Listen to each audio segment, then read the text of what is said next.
Hi. Remember we talked about yesterday about the story of the giving tree, and we read the nice story that Shel Silverstein wrote about the tree that kept giving to the boy, and it just made her so happy to give to the boy. And it made the boy happy because he was able to get things that he needed, and he kept coming back and asking for more things, and it just pleased her so much to keep giving to him. So I asked you yesterday to think about some time that you made someone else happy, and in return it made you happy. And my story that I talked about was going to visit my grandmother. And what I really love when I would go visit my grandmother is it just always seemed to make her really happy. And then that made me happy. So I had written so far, I said, I love to visit my grandmother because it made us both happy. First, I saw her kitchen. Next, I smelled cinnamon. Also, I tasted a delicious apple. So I wrote about 3 different senses.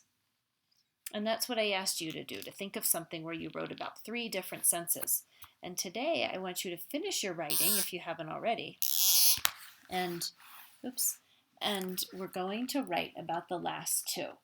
So I'm going to write about what did I hear and what did I feel. I guess I'll put my hand there.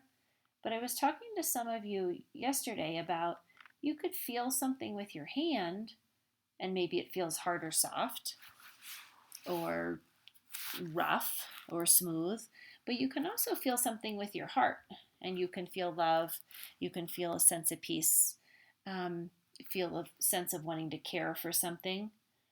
So there's different ways to feel. So in this case, with going to my grandmother's, I am going to write about how it made me feel, not about how the pie dough felt, not about how the apples felt when I cut them, not about how the spices felt maybe really smooth in my hand or how the spoon felt when I stirred the bowl, but I'm going to talk about how it made me feel, how my heart felt good. So in the last part of my writing here, I am going to say, let's see, I guess I'll start with what I heard. I heard the sounds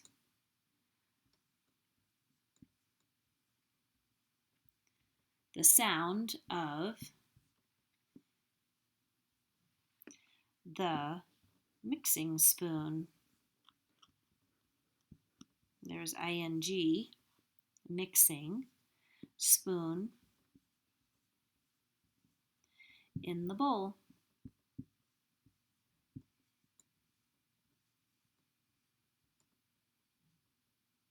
Okay, so there's heard. Now, the last one I'm going to do is feel.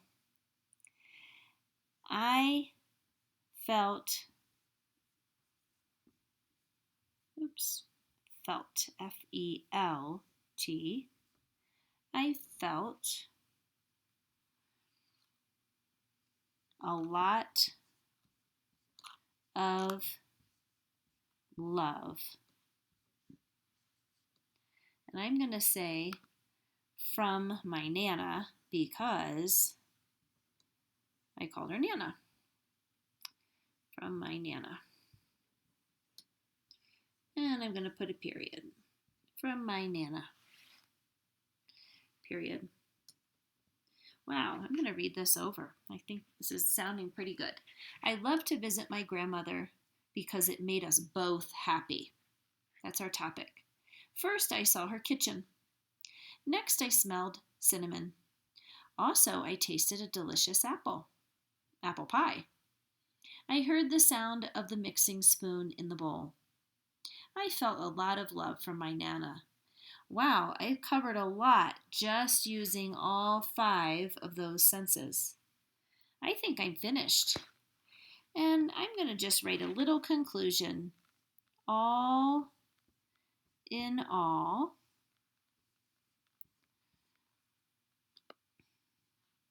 my visits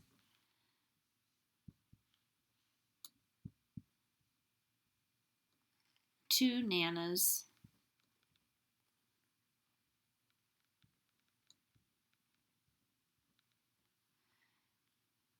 Made, oops, you're not going to be able to see that. Let me put this down just a little bit more.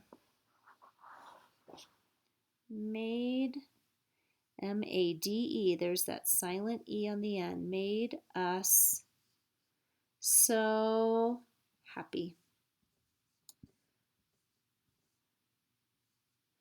Oh gosh, I kind of wish I put both. Made us, I'll erase with my hand here. Made us, and I'm going to have to go down here. I'm going to put this here, both. Oh, well, you know what? It's not going to be too hard for me to do this. I can redo it. Made us both. B-O-T-H. There's T-H. Both. So happy.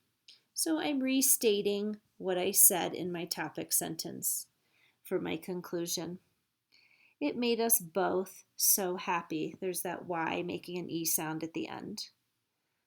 Okay, so that's my piece of writing about something where I visited somebody to make her happy, and then it made me happy in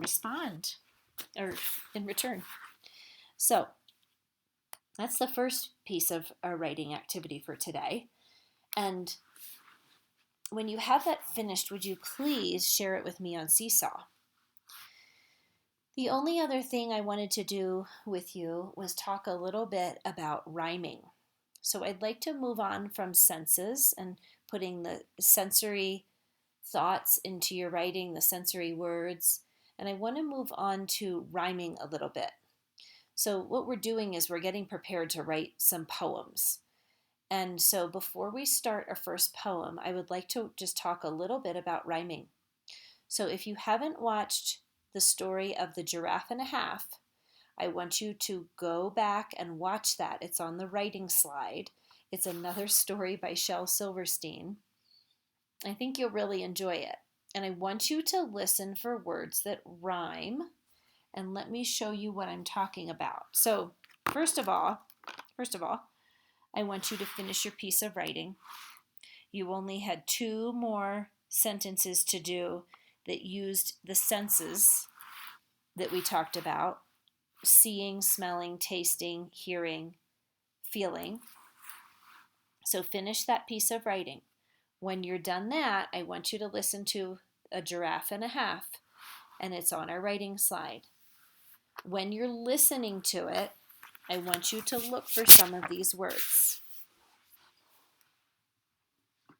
Go.